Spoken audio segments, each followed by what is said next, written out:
So in addition to the pyrotechnics and the fire extinguishers you've seen demonstrated here today, you're also required to carry a personal flotation device for every person on board your vessel. These come in various sizes in terms of the amount of flotation and various uses. This is a child, but this is a Type 1 device. It has the most flotation of any of the devices.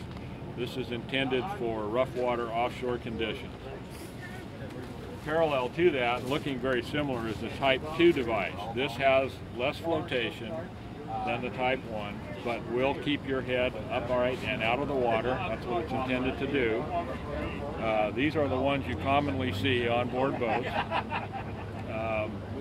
This is not really intended to be worn all day while you're out fishing or out on the water. These are designed for an emergency purpose, although you certainly could wear one. We certainly recommend for wear while you're fishing or on the water a Type 3 device, which is a vest type. There are also some jackets that have flotation in them that meet the Coast Guard requirements. These are comfortable, they're warm, they provide some protection for your core, and they will float you with your head up, not necessarily your face out of the water, but your head up. But the point is that if they're worn, they will work. If they are not worn, they won't.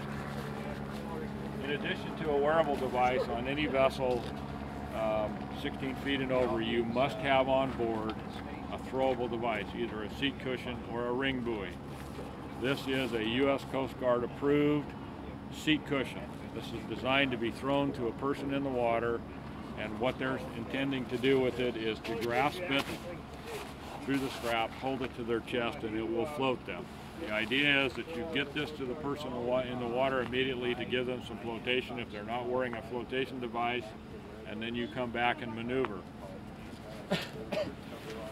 Not required, but certainly handy to have, are things like throw bags.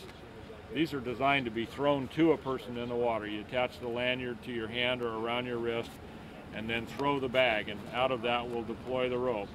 That can go to the person in the water with the Type 4 device, the flotation device, and you can pull them or retrieve them back toward the boat. This is not required. Either is this. This is what's known as a rescue disc. It operates on the principle of a frisbee. You attach the lanyard to your wrist again and then throw it like a frisbee to a person in the water, and it will spool out line so that you can get it to them and help rescue them.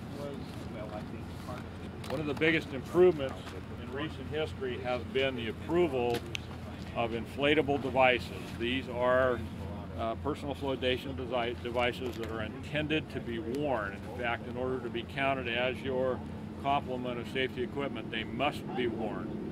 These are light, easy to wear, unobtrusive. They don't get in the way of anything.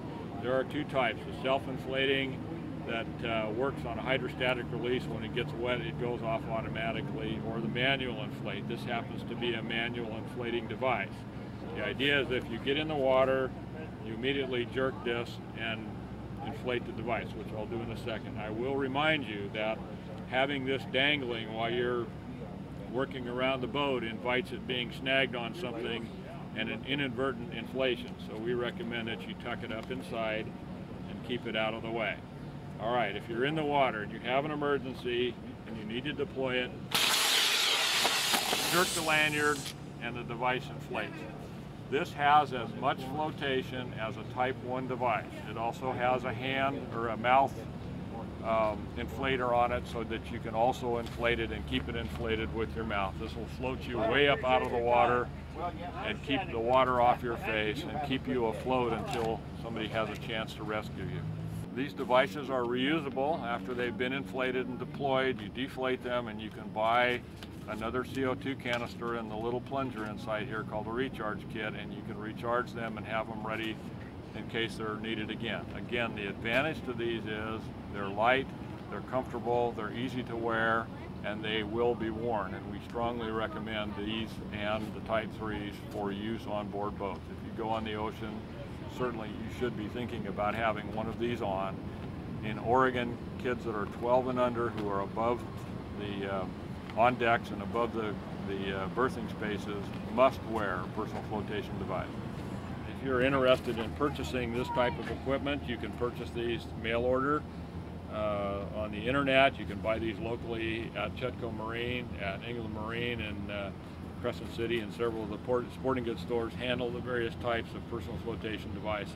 And we'd like to thank you for joining Flotilla 56 on this demonstration and discussion about National Safe Boating Week. I would remind you that the local flotilla offers various boating classes.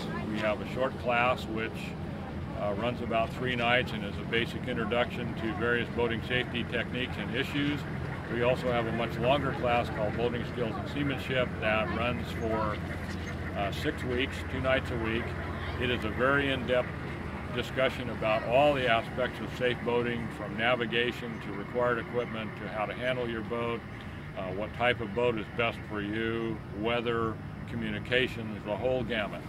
If you're interested in classes, you can contact a local Coast Guard Auxiliary Flotilla. The number is displayed on the screen. And again, thanks for watching, and remember to practice safe boating. It doesn't work if you don't wear it.